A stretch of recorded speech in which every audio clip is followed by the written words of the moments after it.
ইতিহাস ঐতিহ্যের নীরব সাক্ষী নাটোর। বরেন্দ্রভূমির প্রান্তরে দাঁড়িয়ে থাকা এই জনপদ একসময় ছিল রাজারানীদের রাজধানী, আজ কৃষি ও সম্ভাবনার জেলা। তবে এই সম্ভাবনার আড়ালেই রয়ে গেছে বেশ কিছু সংকট।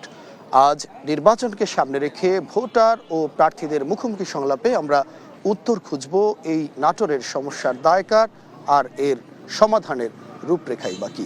প্রিয় দর্শক, আশিয়ান সিটি নিবেদিত দেশ টেলিভিশনের বিশেষ আয়োজন আপনার ব্যালট অনুষ্ঠানে নাটোর থেকে সবাইকে স্বাগত জানাচ্ছি। আমি জুনায়েদ আল হাবিব। আজ আমার সাথে সম্মানিত অতিথি হয়ে যারা যুক্ত হয়েছেন এই বিশেষ সংলাপে, শুরুতেই আমি তাদের পরিচয় করিয়ে দিচ্ছি। আমার বাঁ পাশে উপস্থিত থাকার কথা রয়েছে নাটোর ২ আসনের বিএনপি মনোনীত সংসদ সদস্য প্রার্থী advocate M Ruhul Kuddus Talukdar Dulu. Advocate M Ruhul Kuddus Talukdar Dulu তিনি এখনো এসে আমাদের সামনে উপস্থিত হতে পারেননি। এছাড়া আমার পাশে ঠিক বা পাশে রয়েছেন আরেকজন প্রার্থী, ইসলামী আন্দোলন বাংলাদেশ মনোনীত জনাব মাওলানা মোহাম্মদ আলী সিদ্দিকী। তিনি ইসলামী আন্দোলন বাংলাদেশ মনোনীত নাটোর ২ আসনের সংসদ সদস্য প্রার্থী। জনাব মোহাম্মদ আলী, আপনাকে স্বাগত আমাদের এই অনুষ্ঠানে এবং আপনার প্রতি কৃতজ্ঞতা প্রকাশ করছি, আপনি কষ্ট করে যুক্ত হয়েছেন। আমার ডান পাশে রয়েছেন অধ্যাপক এস এম জার্জিস কাদির বাবু। তিনি ১১ দলীয় জোট সমর্থিত জাতীয় নাগরিক পার্টি মনোনীত নাটোর ৩ আসনের সংসদ সদস্য প্রার্থী। জনাব জার্জিস কাদের বাবু, আপনাকে স্বাগত আমাদের অনুষ্ঠানে, একই সঙ্গে কৃতজ্ঞতা প্রকাশ করছি আপনি যুক্ত হয়েছেন। তার পাশে উপস্থিত থাকার কথা রয়েছে জনাব রেজাউল করিম রেজা, ট্রান্সপারেন্সি ইন্টারন্যাশনাল বাংলাদেশ টিআইবির নাটোর জেলা শাখার সভাপতি। তারা এখন এসে আমাদের সাথে যুক্ত হতে পারেননি, আশা করছি কিছুক্ষণের মধ্যেই তারা আমাদের সাথে এসে যুক্ত হবেন। প্রিয় দর্শক, আমরা এই আলোচনায় আজকে আলোচনা করব এই জনপদের সমস্যা, সংকট এবং সম্ভাবনা নিয়ে। তবে তার আগে দেখে নিতে চাই আমরা এই জনপদের মানুষের প্রত্যাশা এবং প্রার্থীদের প্রতিশ্রুতি নিয়ে একটি প্রতিবেদন তৈরি করেছি, সেই প্রতিবেদনটি।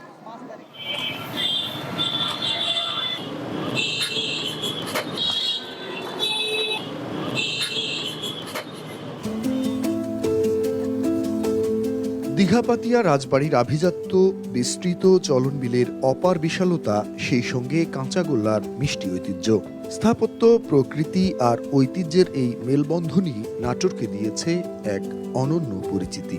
তবে সোনালী অতীতের গায়ে এখন অযত্ন আর অবহেলার ছোপ। পাশের জেলাগুলোতে গ্যাস সংযোগ থাকলেও নাটোরের পাইপলাইনের গ্যাস না থাকায় থমকে আছে শিল্পায়ন। বিসিক শিল্পনগরীর জরাজীর্ণ দশা আর কৃষি পণ্যের হিমাগার সংকটে প্রতিনিয়ত লোকসান গুনছেন এখানকার চাষিরা। তাই আসন্ন নির্বাচন সামনে রেখে নাটোরবাসীর প্রত্যাশার পাহাড় প্রার্থীদের কাছে। আমরা একটা সৎ ভালো মানুষ, উন্নয়ন যে করতে পারবি সেই ধরনের একটা নেতা আমরা চাই। আমরা চাই আমাদের নাটোর জেলার উন্নয়ন হোক, দ্রব্যমূল্যর দাম যাতে সীমিত থাকে, আমাদের শিক্ষা ব্যবস্থা একটু উন্নত করা হোক।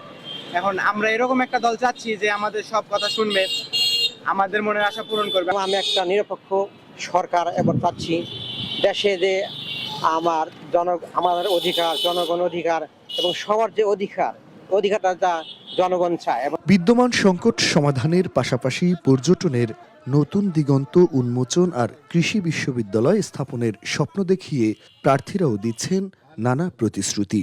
এই নাটোরের সকল শ্রেণীর মানুষ, মুসলমান, হিন্দু, খ্রিস্টান যারা আছে, সকল শ্রেণীর মানুষ এই মুহূর্তে মনে করে রুহুল কুদ্দুস তালুকদার দুলুর কোনো বিকল্প নাই।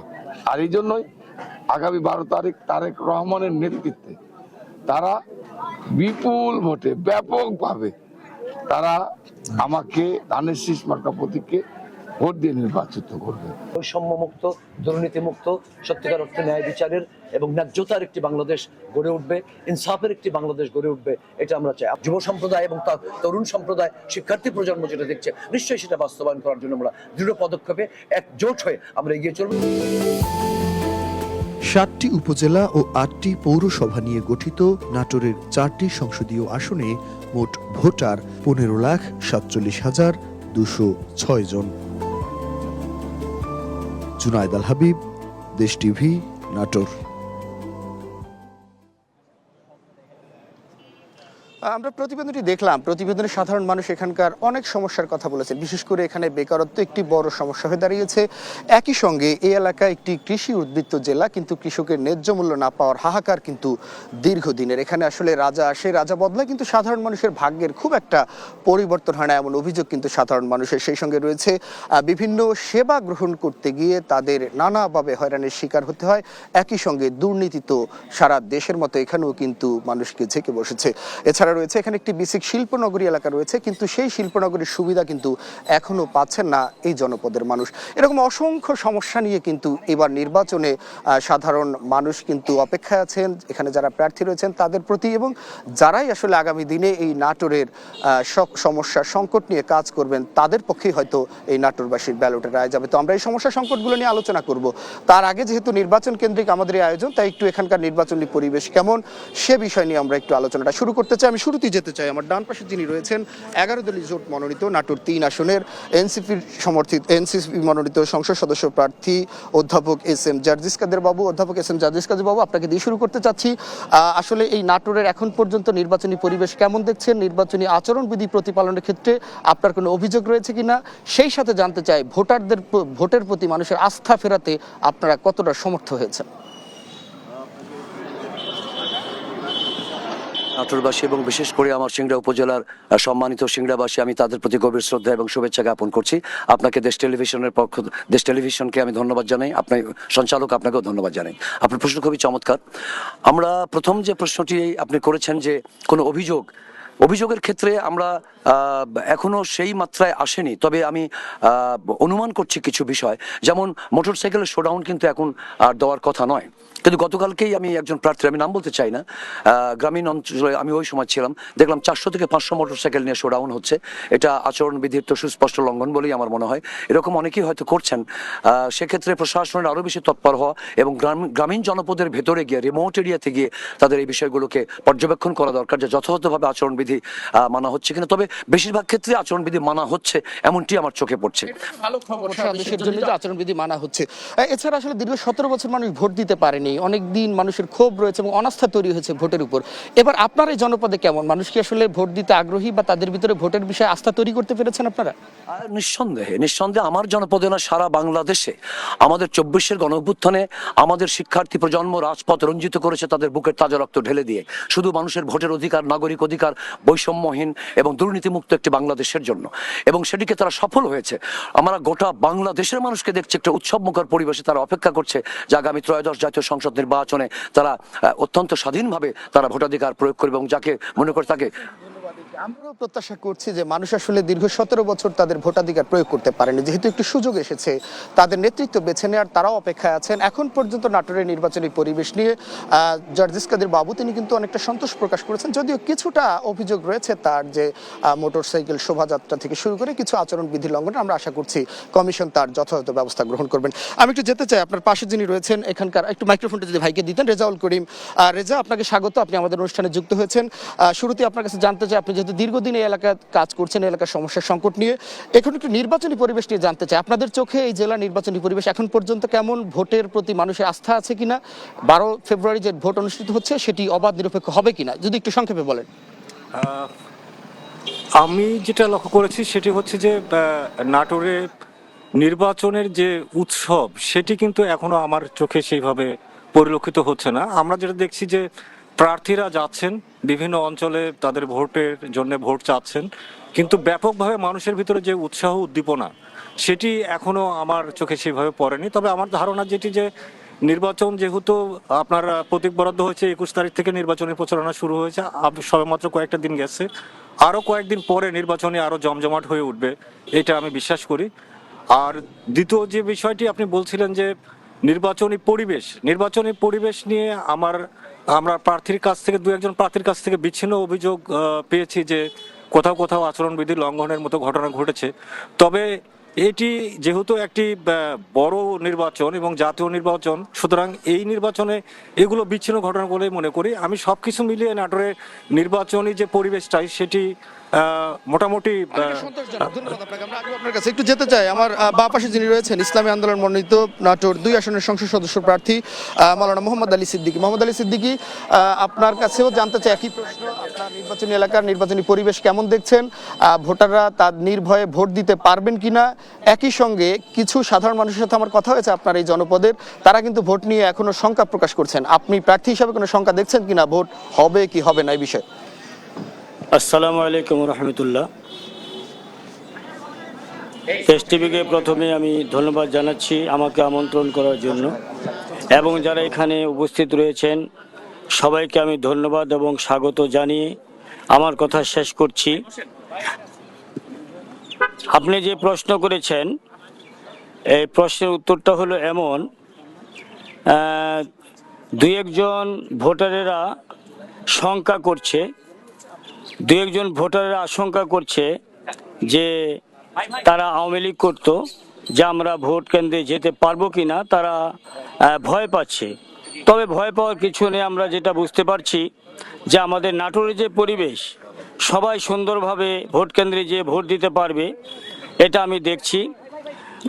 ভোটারদের ভিতরে যদিও কিছু শঙ্কা রয়েছে, কিন্তু এই শঙ্কাটা থাকবে না। আমি যেটা দেখতে পাচ্ছি, যেখানে যাচ্ছি ইনশাল্লাহ আমি ইসলামী আন্দোলনের পক্ষ থেকে আমি ভালো একটা সাড়া পাচ্ছি। যেহেতু শরিয়া ভিত্তিতে আমরা দেশ শাসন করবো, আমার পীর সাহেব চরমন এই কথা বলেছেন।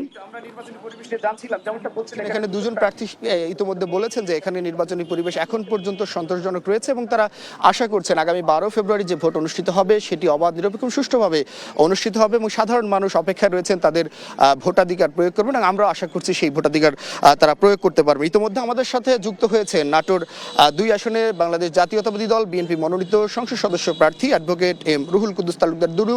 অ্যাডভোকেট এম রুহুল কুদ্দুস তালুকদার দুলু, আপনাকে স্বাগত আমাদের অনুষ্ঠানে, এবং কৃতজ্ঞতা প্রকাশ করছি আপনি কষ্ট করে আমাদের সাথে যুক্ত হয়েছেন। তো আপনি যেহেতু একটু পরে এসে যুক্ত হয়েছেন, আপনার আগে কিন্তু দুজন প্রার্থী নাটোরের নির্বাচনী পরিবেশ নিয়ে বলছিলেন। তারা দুই একটি অভিযোগ করেছেন যে এখন মোটরসাইকেল শোভাযাত্রা নিষিদ্ধ রয়েছে আচরণবিধিতে পড়ে, সেক্ষেত্রে কিছু অভিযোগ রয়েছে। এছাড়া তারা বলছেন যে নির্বাচনী পরিবেশ বেশ সুষ্ঠু এবং শান্তিপূর্ণ রয়েছে। আপনার চোখে নির্বাচনী পরিবেশ কেমন? ভোটারদেরকে কতটা আপনার ভোটের উপর আস্থা তৈরি করতে পেরেছেন? 12 ফেব্রুয়ারি নিরাপদে মানুষ ভোট দিতে পারবে কিনা, যদি একটু সংক্ষেপে বলেন। না, আসলে আমার আগের যারা আপনার সঙ্গে কথা বলেছে, আপনার দেশ টিভির এই অনুষ্ঠানে আমি বক্তৃতার শুরুতেই দেশ টিভির যারা উপস্থাপক এবং কর্তৃপক্ষ, কলা কৌশলী যারা পিছনে কাজ করছেন, আমি নাটোরের মানুষের পক্ষ থেকে, নাটোরের সাধারণ সকল ভোটারের পক্ষ থেকে আমি দেশ টিভি কর্তৃপক্ষকে কৃতজ্ঞতা জানাচ্ছি, অভিনন্দন জানাচ্ছি যে আমাকে আজকে কথা বলার সুযোগ করে দেওয়ার জন্য। এর আগে আরও দুইজন বক্তব্য রেখেছেন আমার ইসলামিক আন্দোলনের যিনি প্রার্থী বা আমাদের এনসিপির প্রার্থী, ওনারা বলেছেন আসলে এই 5 আগস্টের আগে এই নাটোর একটা সন্ত্রাসীর অরণ্যভূমি বলেন আর রণক্ষেত্র বলেন, এই নাটোর মানে একটা সন্ত্রাসী নগর হিসেবে পরিচিত ছিল। পত্রিকা, টেলিভিশন, খুন, ধর্ষণ এবং মানে যে নিউজগুলো মানুষকে পীড়া দেয়। তো 5 আগস্ট যেরকম ফিলিস্তিনিতে ইসরায়েল হামলা করে আমাদের মুসলমান ভাইদেরকে নৃশংসভাবে হত্যা করে, এই 17-18টা বছর নাটোরে বিএনপি ছিল ফিলিস্তিনি আর আওয়ামী লীগ ছিল ইসরায়েল। আচ্ছা, এই খবরগুলো আসলে আমরা জানি, সাধারণ মানুষের জানা। আমাদের যেহেতু সময়ের স্বল্পতা রয়েছে, একটু নির্বাচনী পরিবেশ নিয়ে একটু সরাসরি উত্তর চাই। আজকে আল্লাহর রহমত, এই ফ্যাসিস্টরা দেশ ছেড়ে চলে যাওয়ার পর নাটোরের মানুষ শান্তিতে জীবনযাপন করে, যেটা দীর্ঘ 17-18 বছর পায় নাই। আমি মনে করি আমার প্রতিপক্ষ ভাইয়েরা আপনার মাধ্যমে মানুষকে জানিয়েছে বা আপনাদেরকে জানিয়েছে, আমি মনে করি এর আগেও আমি 3বার এমপি ছিলাম, তখনও এত সুন্দর পরিবেশ ছিল না, তখনও একটা বাধা, প্রশাসনিক ধরপাকড়, নিপীড়ন, রাজনৈতিক প্রতিপক্ষ দ্বারা বিভিন্ন হুমকি দামকি। আমার মনে হয় আমার যারা রাজনৈতিক প্রতিপক্ষ আছে, আমি বিশ্বাস করি আমরা আমাদের সবাই, এটা একটা ফুটবল খেলা, এখন দুটো ফুটবল দল খেলা করছে, একজন জিতবে একজন হারবে, এটা একটা প্রতিযোগিতা। আমরা মনে করি যে সেইভাবেই আজকে আগামী 12ই ফেব্রুয়ারি পর্যন্ত যেভাবে চলে আসছে সবচেয়ে সুন্দর পরিবেশ অবস্থান করছে নাটোরে। প্রিয় দর্শক, আপনারা শুনছিলেন এখানে আমরা 3জন প্রার্থী, একজন বিশিষ্ট ব্যক্তির কথা শুনছিলাম। তারা যেমনটা বলছেন যে এখানে নির্বাচনী পরিবেশ এখন পর্যন্ত সুন্দর এবং স্বাভাবিক রয়েছে এবং তারা আশা করছেন যে সৌহার্দ্যপূর্ণ, ভ্রাতৃত্বপূর্ণ পরিবেশের মধ্য দিয়ে আগামী 12 ফেব্রুয়ারি যে নির্বাচন অনুষ্ঠিত হবে সেটি এখানকার মানুষ উপভোগ করবেন কোনো ধরনের সমস্যা ছাড়াই। যেহেতু আসলে এই আয়োজন মূলত ভোটারদেরকে ঘিরে, এখানে সম্মানিত নাটোরবাসী রয়েছেন, তারা এখানকার যারা প্রার্থী রয়েছেন তাদেরকে সরাসরি প্রশ্ন করবেন এবং সেই প্রশ্নের উত্তর দিবেন এখানকার প্রার্থীরা। তো আমি একটু যেতে চাই এই সম্মানিত ভোটারদের কাছে। প্রিয় নাটোরবাসী, আপনাদেরকে স্বাগত আমাদের এই বিশেষ অনুষ্ঠানে। আপনারা কষ্ট করে যুক্ত হয়েছেন, এজন্য আপনাদের প্রতি কৃতজ্ঞতা পোষণ করছি। আপনাদের 3জন প্রার্থী এখানে রয়েছেন, একজন বিশিষ্ট ব্যক্তি রয়েছেন। এই নাটোরের সমস্যা, সংকট, কোনো সম্ভাবনা নিয়ে আপনাদের কোনো চাওয়া থাকলে সরাসরি প্রার্থীদের কাছে করতে পারেন। একই সঙ্গে কোনো প্রশ্ন থাকলে সেটিও আপনারা করতে পারবেন। যারা প্রশ্ন করতে চান একটু হাত তুললে আমি প্রশ্নটি নিতে পারবো। শুরুতে আমি দেখছি এপাশে একজন হাত উঠিয়েছেন। আপনার প্রশ্ন থাকলে একটু সরাসরি করবেন, আমরা অনেককেই সুযোগ দিতে চাই। শিওর অবশ্যই। আসসালামু আলাইকুম। আমি সরাসরি প্রশ্নে চলে যাচ্ছি। শত শত বছর ধরে বা হাজার বছর ধরে পরের আইন দ্বারা শাসিত বা নির্যাতিত হয়ে আসতেছে, ঠিক আছে? স্বাধীনভাবে আইন নিজেদের জন্য সব ধরনের আইন প্রণয়নের জন্য আপনাদের কি কি পদক্ষেপ নিয়েছেন? কল্যাণমূলক রাষ্ট্র বিনির্মাণের জন্য প্রচলিত আইনের সংযোজন বা বিয়োজন কিভাবে করবেন, এটা একটু জানতে চাচ্ছিলাম। অসংখ্য ধন্যবাদ। আসলে পরের আইন বলতে হয়তো আমি যতটুকু বুঝতে পেরেছি, তিনি আমাদের যে ফৌজদারি কার্যবিধি রয়েছে, যে 18 শতকের আইন, ব্রিটিশ আমলের আইনগুলো দিয়ে আমরা দেশ পরিচালিত হচ্ছে। আগামীতে আইন পরিবর্তন করে আমাদের নিজেদের যারা ক্ষমতায় থাকবেন তারা নতুন আইনের মাধ্যমে দেশ পরিচালনা করবেন কিনা সেই প্রশ্ন আপনাদেরকে ছুড়েছেন। এখানে কে প্রশ্ন করছে? আপনি প্রশ্ন করছেন। আচ্ছা বলেন, আপনি একটু দাঁড়িয়ে প্রশ্নটি করলে। আমি প্রথমে কৃতজ্ঞতা জানাই দেশ টিভিকে।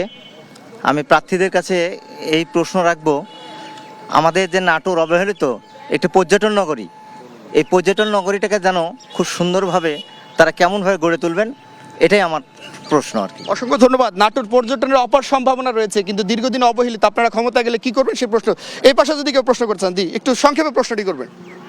আসসালামু আলাইকুম। আমার প্রশ্ন হচ্ছে সকল প্রার্থীদের প্রতি, যে বিগত দিনে একটা কথা আসছে যে ফ্যাসিস্ট যারা ছিল নাটোরের উন্নয়ন করতে পারেনি, তো সন্ত্রাস এবং নাটোরকে আপনারা কি উন্নয়ন দিবেন সেটা সম্বন্ধে আমরা একটু জানতে চাচ্ছি।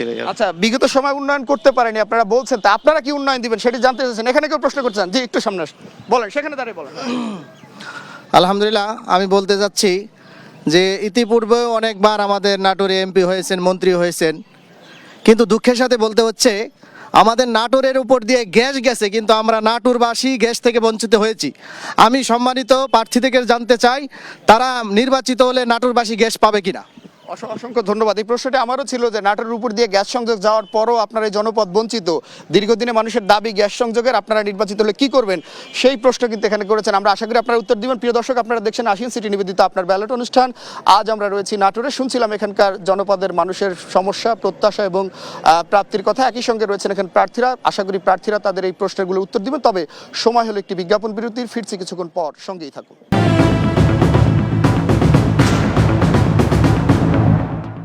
বিরতির পর আবারও স্বাগত। আপনারা দেখছেন দেশ টেলিভিশনের বিশেষ আয়োজন আশিয়ান সিটি নিবেদিত আপনার ব্যালট অনুষ্ঠান। প্রিয় দর্শক, বিরতির আগে আমরা শুনছিলাম এখানকার সাধারণ মানুষের প্রত্যাশার কথা। তারা বেশ কিছু প্রশ্ন করেছেন এখানে যারা প্রার্থী রয়েছেন তাদের কাছে। আমি এবার সরাসরি প্রশ্নের উত্তর নিতে চাই। আমি সরাসরি এখন যেতে চাই, আমার বাঁ পাশে রয়েছেন ইসলামী আন্দোলন বাংলাদেশ মনোনীত যিনি প্রার্থী জনাব মাওলানা মোহাম্মদ আলী। জনাব মাওলানা মোহাম্মদ আলী, আপনি শুনছিলেন এখানকার ভোটাররা কিছু প্রশ্ন করেছেন। তারা জানতে চেয়েছেন যে এখানে গ্যাস সংযোগের দাবি, দীর্ঘদিনের এই জনপদের উপর দিয়ে গ্যাস সংযোগ গেছে, আপনারা নির্বাচিত হলে আসলে এই গ্যাস সংযোগ দেওয়ার ক্ষেত্রে কি ভূমিকা রাখতে পারবেন? একই সঙ্গে সন্ত্রাস ও চাঁদাবাজ মুক্ত করার ক্ষেত্রে আপনাদের অঙ্গীকারটা কি, যদি সংক্ষেপে বলেন। আলহামদুলিল্লাহ, প্রথম যে প্রশ্নটা করেছে গ্যাস, নাটোরের উপর দিয়ে কিন্তু রাজশাহীতে গিয়েছে, অথচ আমাদের এখানে যিনি এমপি ছিলেন, বিনা ভোটে যিনি এমপি হয়েছিলেন 2-3 বার, উনি গ্যাস তো দূরে থাক, নাটোরে কোনো উন্নয়নই করেন নাই। উনি নিজের উন্নয়ন করে কানাডায় বাসা করেছে, যেখানে এখন পরিবার নিয়ে সেখানে অবস্থান করছে। আমি যদি নির্বাচিত হই, ইনশাল্লাহ নাটোরে আমি গ্যাসের ব্যবস্থা করব। 2 নম্বর যে প্রশ্ন, সন্ত্রাস, চাঁদামুক্ত, এগুলো আমি ইনশাল্লাহ দমন করার চেষ্টা করব। আমি যদি নির্বাচিত হতে পারি, নাটোরে কোনো চাঁদাবাজি, টেন্ডারবাজি এবং কোনো সন্ত্রাস নাটোরে থাকবে না, ইনশাল্লাহ আমি এটা চেষ্টা করব। অসংখ্য ধন্যবাদ। শুনছিলাম আসলে এখানে ইসলামী আন্দোলনের প্রার্থী যিনি রয়েছেন তিনি বলছেন যে ক্ষমতা যেতে পারলে সন্ত্রাস এবং চাঁদাবাজের বিরুদ্ধে তারা জিরো টলারেন্স ভূমিকা পালন করবেন। আমরা আশা করি শুধু ইসলামী আন্দোলন নয়, যারাই ক্ষমতা আসবেন আসলে এই সন্ত্রাস এবং চাঁদাবাজ মুক্ত একটি দেশ গঠনে তারা কার্যকর ভূমিকা পালন করবেন। আমি একটু যেতে চাই আমার বাম পাশে বিএনপি মনোনীত যিনি প্রার্থী রয়েছেন তার কাছে। জনাব অ্যাডভোকেট রুহুল কুদ্দুস তালুকদার দুলু, আপনার প্রতি মানুষের প্রত্যাশা অনেক। আপনি দীর্ঘদিন এই জনপদের ক্ষমতায় ছিলেন, মন্ত্রী উপমন্ত্রীর দায়িত্ব পালন করেছেন। তারপরও আমরা দেখছি জনপদের অনেক সমস্যা সংকট কিন্তু রয়েই গেছে, বিশেষ করে গ্যাস সংকটের পাশাপাশি কৃষি নির্ভর এই জেলায় আসলে কৃষকের ন্যায্য মূল্য না পাওয়ার হাহাকার কিন্তু দীর্ঘদিনের। তা আপনি ক্ষমতায় গেলে কৃষকদের জন্য কি করবেন, একই সঙ্গে এই জেলা আসলে সন্ত্রাস চাঁদাবাজ মুক্ত করার ক্ষেত্রে কি করবেন, এছাড়া শিক্ষা এবং স্বাস্থ্যের উন্নয়নে আপনার আসলে সুনির্দিষ্ট কোনো পরিকল্পনা রয়েছে কিনা যদি একটু সংক্ষেপে বলেন। ধন্যবাদ আপনাকে। আমি আপনার মাধ্যমে প্রথমে বলতে চাই যে আসলে নাটোরের মানুষ আসলে দুর্ভাগ্য যে 20 বছর আগে আমি যখন এই জেলার দায়িত্বপ্রাপ্ত মন্ত্রী ছিলাম বা এমপি ছিলাম, আমি যা কিছু করে গেছি, যে আমাদের পাশে ইসলামী আন্দোলন মোহাম্মদ আলী সাহেব বললেন, উনি যেখানে ওনার বাড়ি ঠাকুর লক্ষ্মীপুর থেকে এই নাটোর আসতে যে পাকা রাস্তাটা, আমি কোদাল দিয়ে ওই পাকা রাস্তা উদ্বোধন করেছি। শুধু নট অনলি দ্যাট, ওনার বাড়ির রাস্তা না, এই নাটোর এই নির্বাচনী এলাকার এই উত্তরা গণভবন থেকে শুরু করে এমন কোনো রাস্তা নাই নাটোরের সাথে সরাসরি যোগাযোগের, এমন কোনো বাড়ি নাই যে পাকা রাস্তা আমি দুলু করি নাই। আজকে আমি নির্বাচন না করলে আমি বুঝতাম না। আমি মানুষের কাছে যখন যাচ্ছি বলে যে আপনি করেছেন, তো তারপরে কি এই 20 বছরে একটা ইটা পড়েনি। যাই হোক, তারপরে বিদ্যুৎ, ঘরে ঘরে বিদ্যুৎ পৌঁছে দিয়েছে একটা মানুষে। আপনি জানেন এই গ্রাম বাংলার সবচেয়ে গুরুত্বপূর্ণ কাজ হচ্ছে রাস্তার বিদ্যুৎ, এই দুটোই আমি ঘরে ঘরে পৌঁছে দিয়েছি। কিন্তু এই 18-20 বছরে যে মোহাম্মদ আলী সাহেব যেটা বললেন যে সন্ত্রাসীর যে ফাদার, তার মাদার হচ্ছে শেখ হাসিনা, আর এখানকার ফাদার হচ্ছে তার দোসর।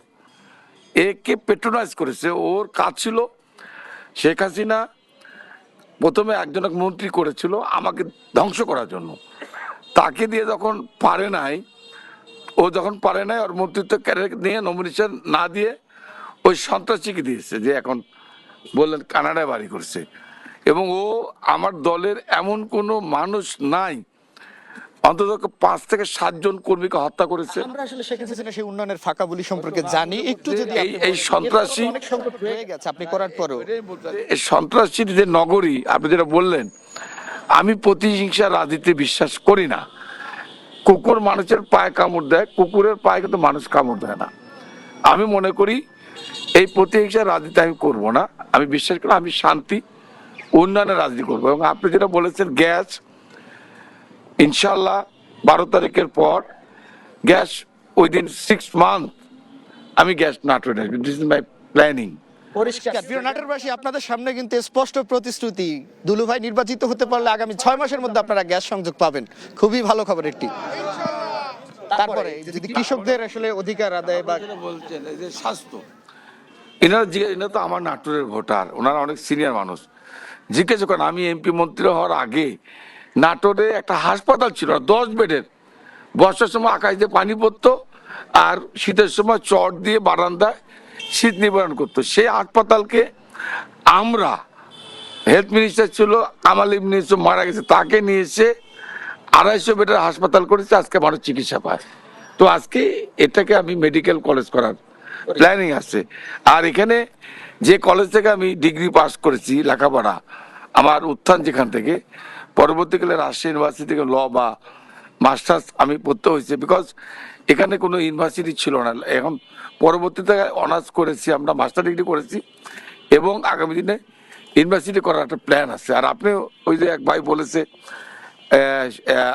আইনের ব্যাপারে, আপনারা জানেন যে বাংলাদেশের যে বিচার বিভাগ ও আইন বিভাগ আলাদা হওয়ার পরও সবকিছু কন্ট্রোল করতো আওয়ামী লীগ এক সময়।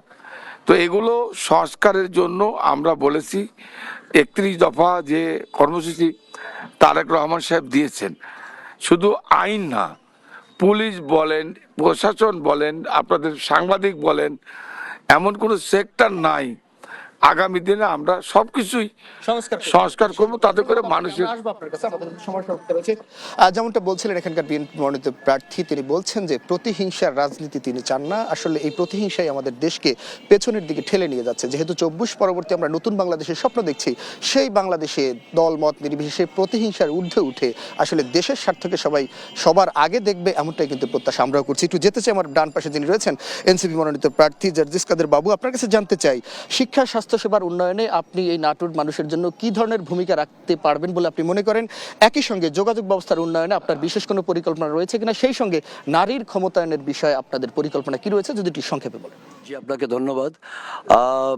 শিক্ষার প্রসঙ্গে আপনি বলেছেন শিক্ষাটা খুবই গুরুত্বপূর্ণ। আপনি নিশ্চয়ই জানেন, আপনি সাংবাদিক, আপনার জানারই কথা যে বিগত 16 বছরে পরিকল্পিতভাবে দেশের অভ্যন্তর থেকে এবং দিল্লি থেকে নিয়ন্ত্রণ করে আমাদের প্রাইমারি থেকে ইন্টারমিডিয়েট যে সময়ের মধ্যে আমাদের শিক্ষার্থীদের দেশপ্রেম, আত্মবিশ্বাস, পিতৃমাতৃ ভক্তিবোধ, সামাজিক মূল্যবোধ, ধর্মীয় মূল্যবোধ, মানবিক মূল্যবোধ এবং দক্ষতার বিকাশ ঘটে, সেই পুরো সিলেবাসটাকে চুরমার করে দিয়ে, পরীক্ষা ব্যবস্থাকে ভেঙে চুরিয়ে গুঁড়িয়ে দিয়ে এটা একটা হাস্যরসে একটা তামাশায় রূপান্তরিত করা হয়েছিল বিগত 16 বছরে।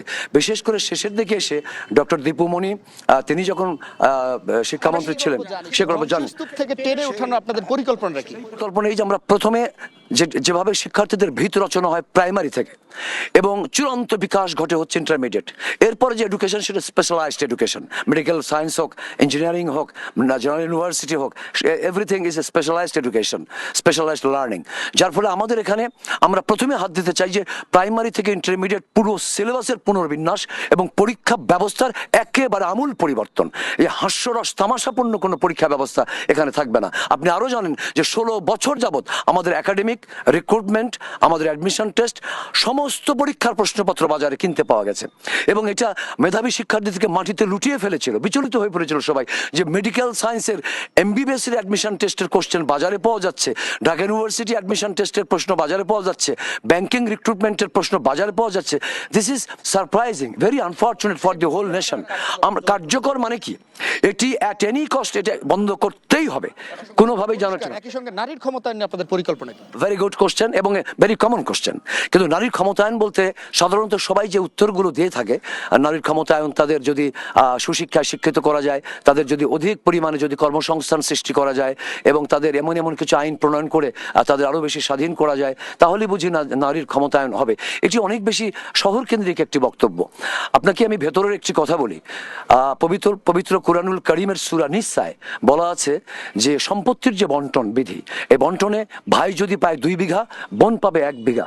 আমাদের বাংলাদেশের গ্রামাঞ্চলে প্রায় বেশিরভাগ ক্ষেত্রেই আমাদের নারীরা সাংঘাতিকভাবে বাবা মার সম্পত্তি থেকে বঞ্চিত, সেটি বাবা মায়ের কারণে হোক আর ভাইয়ের কারণে হোক, এটা দেওয়া হয় না।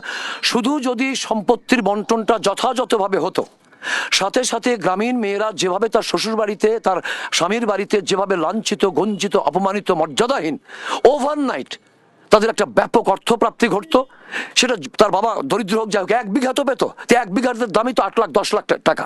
এই টাকা একসাথে একটু যদি গ্রামীণ নারীর হাতে গিয়ে পৌঁছে যায়, তাহলে সে তার শ্বশুরের জন্য, স্বামীর জন্য, সন্তানের জন্য, তার নিজের জন্য করেও যদি আঁচলের অনেকগুলো টাকা বাঁধা থাকতো আঁচলে, তাহলে ওভারনাইট তার এখানে একটা মর্যাদার, একটা আস্থার একটা পরিবর্তন ঘটে, সম্মানের পরিবর্তন ঘটে। এটি গেল একটি গুরুত্বপূর্ণ দিক। না, এই জায়গাটা কিভাবে হবে? এভাবে আমাদের আইনও আছে, এটা এইভাবে হবে না। এটা আমার যেটা কর্মসূচি, যে আমি যদি নির্বাচিত হই, আমার সিংড়াবাসী যদি আমাকে নির্বাচিত করেন, এটি through the motivational process we have to change the mentality. আগে মেন্টাল প্যাটার্ন চেঞ্জ করতে হবে মোটিভেশন দিয়ে। আইন তো আছে, মুসলিম পারিবারিক অধ্যাদেশ আছে না, কিন্তু তা কি কার্যকর হচ্ছে তো না। ফলে সেটি একটা গুরুত্বপূর্ণ দিক। আপনি আরেকটা জায়গায় বলেছেন আপনারা ধর্মের বাইরে গিয়ে আসলে সমান অধিকারটাই চাচ্ছেন, এরকম কিছু? না, ধর্মের ভিতরে তো সমান অধিকার চাইনি তো, ধর্মে যেটা বলছে সেটাই তো পাচ্ছে না। অর্থাৎ যদি ভাই পায় 2 বিঘা, বোন পেতে হবে 1 বিঘা, ভাই যদি পায় 10 বিঘা, সেটাই পাচ্ছে না এবং দেওয়াই হয় না। এবং যদি বোন এটা বলে ফেলে 2-1 বার বা বেশি সময়, তাহলে বলেই দেয় যে তুই যেন আসিস না। তুই আর আসিস না। সেটি নিশ্চিত করার চেষ্টা নিশ্চিত করবো এবং থ্রু দ্য মোটিভেশনাল প্রসেস, এর জন্য কোনো আইন আমরা করবো না। আমি একটা প্রশ্ন আছে আপনার, আর একটা প্রশ্ন ছিল আপনার যোগাযোগ নিয়ে।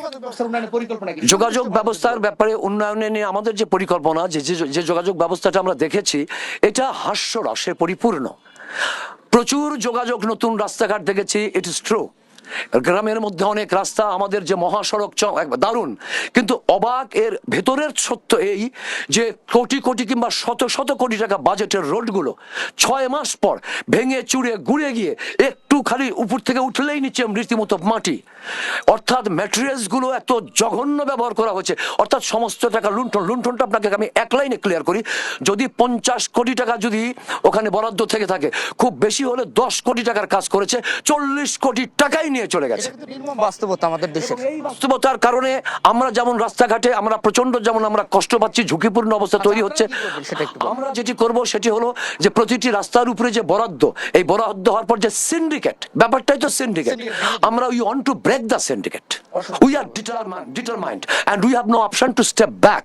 আমরা এটা করতে চাই, কারণ আমাদের ছাত্রের রক্তে রাজপথ বারবার রঞ্জিত হয়েছে এবং 1952 সালের 21শে ফেব্রুয়ারি থেকে 2024-এর ছাত্র গণ অভ্যুত্থান শুধু নয়, তারপরে মনে করেছিলাম যে রক্ত ঝরা বন্ধ হবে, কিন্তু না, আধিপত্যবাদের বিরুদ্ধে কথা বলতে গিয়ে, ইনসাফের কথা বলতে গিয়ে আমাদের বিষয়টি পরিষ্কার। হ্যাঁ, প্রিয় দর্শক, আপনারা শুনছিলেন এখানে এনসিপি মনোনীত যিনি প্রার্থী রয়েছেন, তিনি বলছেন যে বিভিন্ন জায়গায় আসলে সিন্ডিকেটে জড়িয়ে পড়েছে এবং সেই সিন্ডিকেট ভেঙে দেওয়ার জন্য তারা তাদের সর্বোচ্চ দিয়ে লড়ে যাবেন, নির্বাচিত হলেও লড়ে যাবেন, নির্বাচিত না হলেও তারা লড়ে যাবেন। এটি খুবই ভালো খবর আমাদের জন্য। তো আমাদের সাথে রয়েছেন Rezaul Karim Reza, Transparency International Bangladesh TIB Natore জেলা শাখার সভাপতি। জনাব রেজাউল করিম রেজা, আপনি শুনছিলেন এখানকার প্রার্থীদের বিভিন্ন প্রতিশ্রুতির কথা। আপনারা যেহেতু দীর্ঘদিন এই জনপদে বসবাস করছেন, আমরা যতটুকু মনে পড়ে এর আগেও আপনারা এরকম প্রতিশ্রুতি অসংখ্যবার শুনেছেন, প্রার্থীদের সাধারণ মানুষের প্রত্যাশার কথাও শুনছেন। তো আসলে আপনি কি বলবেন, আসলে নাটোরের সমস্যা কি সমস্যাই থেকে যাবে, নাকি নির্বাচিত হলে যারা নির্বাচিত হয়ে আসবেন তাদের আসলে কি ধরনের কাজ করা উচিত বা কোন সমস্যাটিকে সবচেয়ে বেশি গুরুত্ব দেওয়া উচিত? তা আমি আপনার কাছে এই প্রশ্নের উত্তর নিব, তবে তার আগে আমাদের সময় হলো একটি বিজ্ঞাপন বিরতির। ফিরছি কিছুক্ষণ পর, সঙ্গেই থাকুন। বিরতির পর আবারও স্বাগত। আপনারা দেখছেন আশিয়ান সিটি নিবেদিত আপনার ব্যালট অনুষ্ঠান। আজ আমরা রয়েছি ঐতিহ্য এবং সম্ভাবনাময় জেলা নাটোরে। আমরা শুনছিলাম বিরতির আগে এখানকার যারা প্রার্থী রয়েছেন তারা তাদের বিভিন্ন প্রতিশ্রুতির কথা শুনিয়েছেন আমাদেরকে। তো আমরা একটু যেতে চাই এখানে সচেতন নাগরিকদের পক্ষ থেকে প্রতিনিধি হয়ে যিনি আমাদের সাথে যুক্ত আছেন, রেজাউল করিম রেজা। রেজাউল করিম রেজা, আপনি শুনছিলেন প্রার্থীদের কথা, আপনার কাছে সংক্ষেপে জানতে চাই আসলে আপনাদের কি প্রত্যাশা রয়েছে প্রার্থীদেরকে ঘিরে? তারা নির্বাচিত যেই হবেন, যে নাটোরের কোন সমস্যাটিকে সবচেয়ে বেশি গুরুত্ব দেওয়া উচিত বলে মনে করেন? 1 মিনিটের যদি শেষ করুন।